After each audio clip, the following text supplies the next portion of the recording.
Combattants, les instituteurs français et allemands vont être entraînés dans la tourmente de la guerre 14-18. Beaucoup seront marqués dans leur chair, comme Célestin Freinet, gravement blessé au poumon en 17, au chemin des Dames. Monsieur Daniel, vous avez été le premier correspondant de Célestin Freinet, donc le premier à faire de la pédagogie Freinet.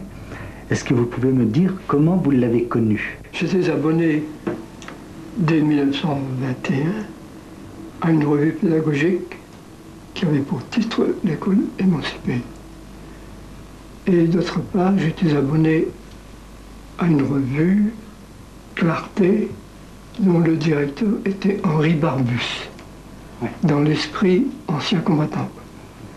De même que la revue École émancipée, c'était l'organe d'une avant-garde syndicaliste. Freinet tenait une rubrique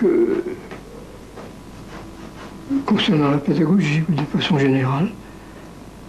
Il avait entamé une étude sur l'école du prolétariat, à partir de Hambourg et puis de la République des Soviets. C'était encore tout près de 17. Et Freinet, d'une curiosité inlassable, avait entrepris des voyages d'ailleurs.